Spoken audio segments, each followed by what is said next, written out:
গাইবান্ধার চরাঞ্চলের বালুভূমিতে আগে শুধু চীনা ও কাউনের আবাদ হলেও এখন চাষ হচ্ছে ধান সহ সব ধরনের মৌসুমী সবজি। ফলে আর্থ-সামাজিক অবস্থার পরিবর্তন হচ্ছে চরের মানুষের। সিদ্দিক আলম দয়ালের তথ্যচিত্রে ডেস্ক রিপোর্ট।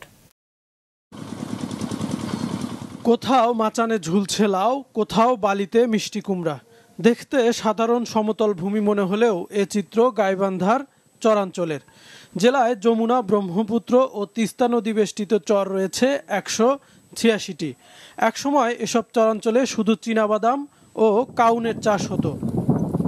সময়ের পরিবর্তনে পাল্টেছে চিত্র। এখন চরাঞ্চলে চাষ হচ্ছে ধান, গম, ভুট্টা, বাদাম, মরিচ, পেঁয়াজ, রসুন সহ সব ধরনের মৌসুমি ফসল ও শাকসবজি। বর্ষা মৌসুমের ৩ মাস ছাড়া বাকি ৯ মাস বিভিন্ন ফসল চাষ করে স্বাবলম্বী হচ্ছেন কৃষকরা। জমিতে এখন ইরি ধান হয়, ভুট্টা হয়, গম হয়, মিষ্টি কুমড়া হয়। আগে তো বালুচরে তেমন একটা ফসল হতো না, এখন যাই হোক ওই বালুচরেই ফসল হচ্ছে। পেঁয়াজ লাগাছি, মরিচ লাগাছি, আলু লাগাছি। এগুলোর উপর নির্ভর করে আমরা ছেলে মেয়েদেরকে লেখাপড়া করাই, সংসার চালাই।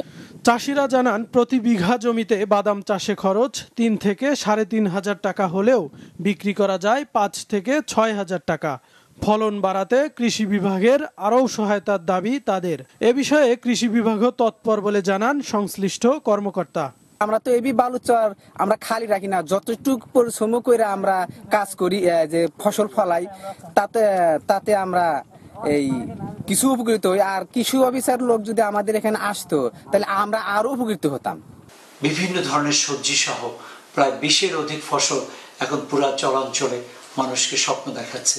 এই চরাঞ্চলের এই সময়টাতে কৃষকরা যেন নতুনভাবে উজ্জীবিত হয়। কৃষি বিভাগ সহ যারা কৃষির সাথে সংশ্লিষ্ট সকলের এখন দৃষ্টি মনোযোগ চরের দিকে, যাতে এই মৌসুমে যে কৃষকরা পরিশ্রম করছে তারা তাদের জন্য কাঙ্ক্ষিত ফসলগুলো কাঙ্ক্ষিত উৎপাদন পেতে পারে, ফলন পেতে পারে, সেই ব্যাপারে সকলে আমরা সচেষ্ট আছি। কৃষি বিভাগের তথ্য মতে গাইবান্ধার চরাঞ্চলের মোট আয়তন ৩৩,০০০ হেক্টর, যার মধ্যে ২৭,০০০ হেক্টর জমিতে হচ্ছে বিভিন্ন ধরনের ফসলের আবাদ। মাছরাঙা নিউজ ডেস্ক।